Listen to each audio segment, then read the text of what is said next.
Құрметті білім алушылар, сіздермен бірге практика бойынша оқытушы Медетбаева Жайна Нұрланқызы. Біздің бүгінгі сіздермен бірге өтетін және көрсететін тағамымыз ол борщ болып табылады.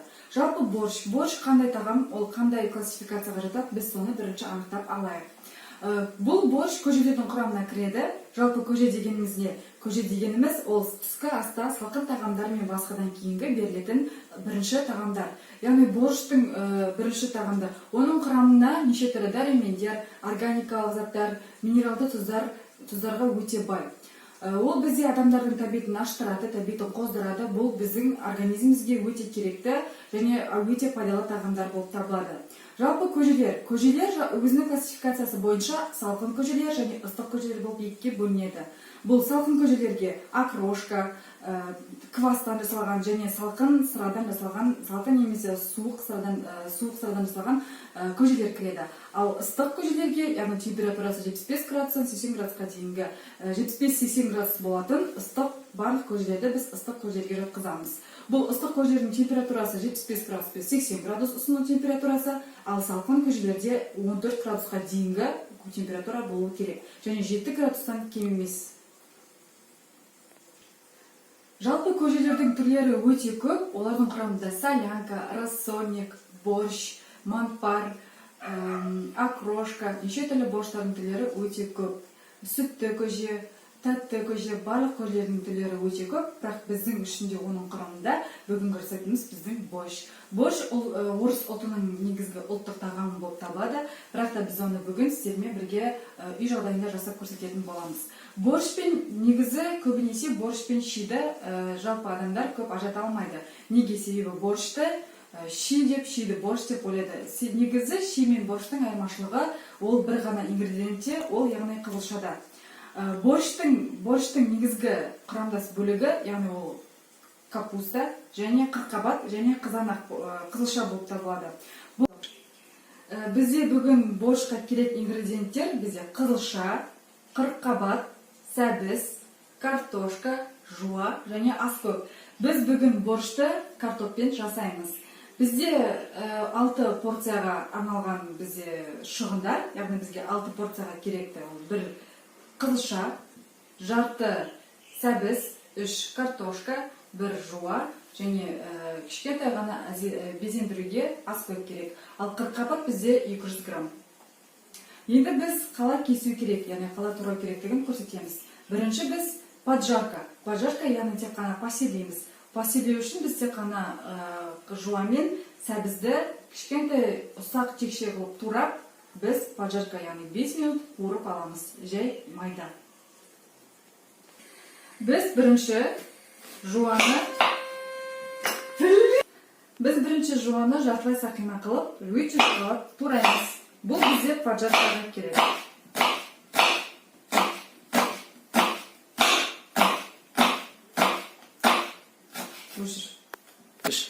Мінеки біз жуамызды жартылай сақина қылып турадық. Енді біз оны жай отта майға салып қуырамыз. Яғни бұл бізде поджарка, поселенге түрде.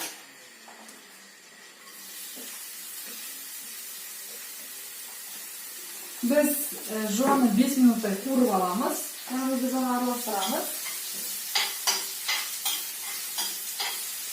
Енді осы қуырғанның үстіне біз сәбізді саламыз. Сәбізді біз ұсақ жіңішке текше қылып тураймыз. Яғни ол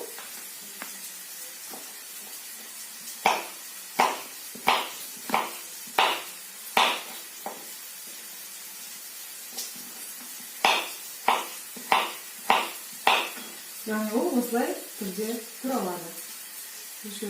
Неке бізде туралды, енді біз сәбізімізді жуанның үстіне саламыз.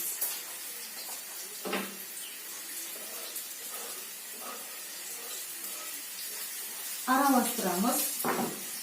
Біз бұл жерге, яғни поджаркаға ештеңе қоспаймыз. Тұз да, дәмдеуіштер де ештеңе қосылмайды. Біз осылай араластырамыз да, қақпағын жауып 5 минутқа ғана жартылай дайын болған дегенше қуырамыз. Бізде борщта негізінен дайын түрінде сорпасы дайын болып тұру керек. Бізде сорпа, яғни етті сорпамыз қайнап жатыр, қойдың еті. Бұл жерде сорпамыз дайындалу үстінде, Ал біздің поджаркамыз пісем дегенше, біз қызылшаны турауға кірісейік.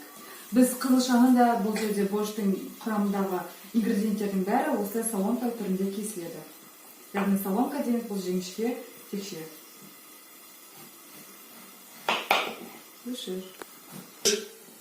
Неге біз қызылшамызды турап біттік, енді біз 5 минут уақыт өтті.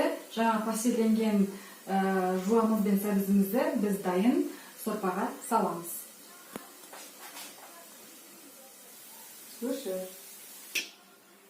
Біз поджаркамызды салдық дайын сорпамызға. Енді біз тура солай сковородкаға біз қызылшамызды қуырып аламыз. Кішкентай ғана май салып, майға қызылшаны, томат пюресін және 1 шай қасық қант және оған уксус құйып, кішкене 3 тамшы ғана уксус құйып, бәрін қуырып, 10 минуттай қуырып аламыз.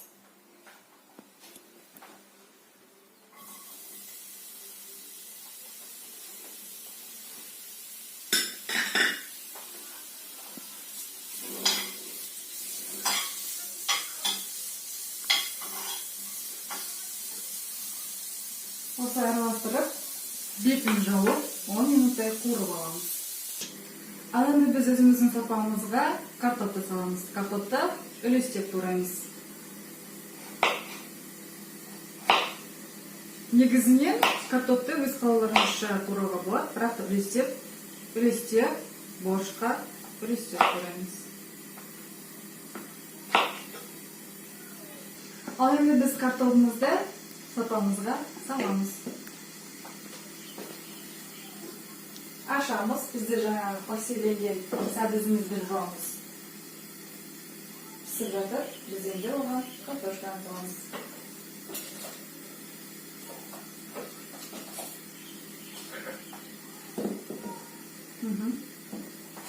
Ал енді біз бәрі дайын болам дегенше, біз қырыққабатымызды турап дайындап қойсақ болады. Біз қырыққабатты өте жұқа түрінде турап кесеміз.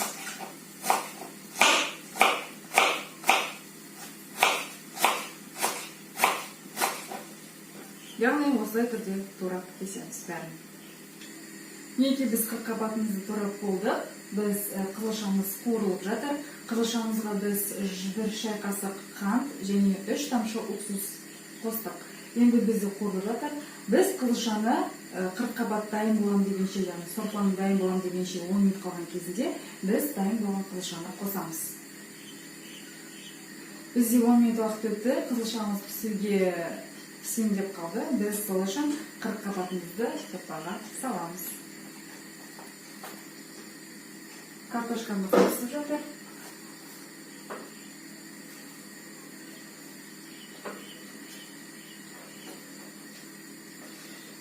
Енді сіздер бұл жерге дәмдеуіштеріңізді қоса берсеңіздер болады. Өздеріңіздің тұтынуларыңыз бойынша, яғни сіз бұл жерге қоссаңыз болады. Қара бұрыш, паприка қоссаңыз болады, лавр жапырағын қоссаңыз болады.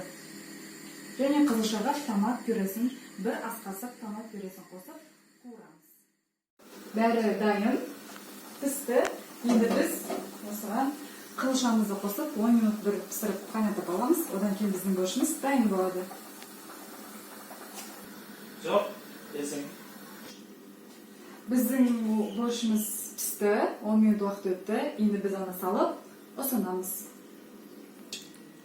Мінекей біздің борщымыз дайын болды. Яғни бұл 75-80 градуста ұсынылады. Мінекей картошкасы, капустасы және ұсынатын кезде біз қаймақпен және аскөк салып ұсынамыз.